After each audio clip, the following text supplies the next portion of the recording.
तो फिल्म की शुरुआत रिहायू से होती है, जो भी सो रही थी। उसके डैड उसे जगाने आए और उसे सुबह की प्रेयर पढ़ने को कहा। जिस टाइम वो प्रेयर पढ़ रही थी तो अचानक से उसने अपने कमरे के बाहर से अजीबोगरीब आवाज से सुनाई दी। जल्दी से वो प्रेयर छोड़कर बाहर निकली तो उसने देखा कि उसके डैड को अनजान लोग मारने आए हुए थे।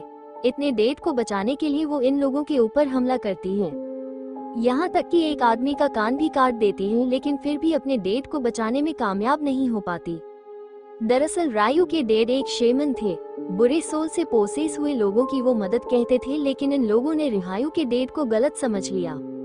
उनको लगा कि रिहायू के डैड काला जादू कहते हैं, इसलिए रिहायू के डैड को मार दिया गया। रिहायू अब अपने भाई को लेकर अपनी नानी के घर रेही में आ जाती है और जल्द ही गांव वालों को भी पता चल जाता है कि रिहायू के डैड को काले जादू की वजह से मारा गया था।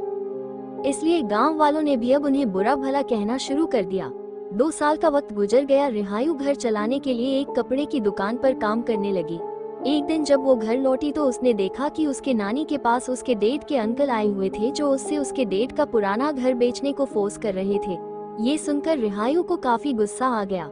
रिहायू को तो आज तक ये बात नहीं समझ आई थी कि सब उसके डैड को बुरा क्यों समझते हैं और उनकी प्रॉपर्टी को क्यों बेचना चाहते हैं। इन्हीं सवालों के जवाब लेने के लिए वो अपने डैड के टीचर के घर चली जाती है। यहाँ पर उसे अपने डैड की एक अजीब सी लाठी दिखी जो सांप की शक्ल की थी, जिसे वो टच करने लगी तो फौरन से नीचे से टीचर ने आकर उसे रोक दिया और कहा, इसे मत छूना। रिहायू ने दोबारा उस छड़ी को देखा। वो सीन्स फ्लैशबैक में चले गए। देखने को मिला कि रिहायू की मॉम भी सांप के काटने से मरी थी। जब सांप काटा था तो उनकी जिस्म का बहुत बुरा हाल हो गया था और उनकी बहुत ही भयानक मौत हुई थी। सर, वो ये नहीं है। टीचर रिहायू को बताते हैं कि तुम्हारा पुराना गाय आज भी प्रेयर रूम के तौर पे यूज किया जा रहा है।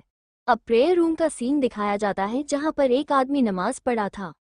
बार बार कोई उसके कंधे पे हाथ लगता है। 1 मरतबा 2 मरतबा तो उसने इग्नोर किया। तीसरी मरतबा उसे डर लग गया। नमाज उसने कंटिन्यू रखी और एकदम से यहाँ की लाइट चली गई और दिखाया गया कि अब इस आदमी के पीछे मरे हुए लोगों की सोल नमाज पढ़ रही थी। आदमी को जब इन लोगों की आवाज सुनी तो वो बहुत ज्यादा डर गया और उसने नमाज तोड़कर पीछे मुड़कर देखा तो वहाँ कोई भी नहीं था, लेकिन वो इस वाक्य से डर गया था, इसलिए वो यहाँ से भागने की कोशिश करता है, जहाँ बाहर उसे रिहायू घबराया हुआ देख लेती है। रायू से मैं अपने पुराने घर को देखने के लिए आई थी। अब क्योंकि ये एक प्रेयर की जगह बन गई थी तो उसने प्रेयर पढ़ने का फैसला किया। उसके साथ भी यहाँ पर अजीबोगरीब काम होते हैं।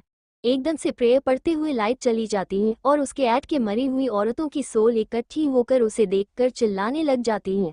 राहायू चीखते हुए यहाँ से जब बाहर जाने की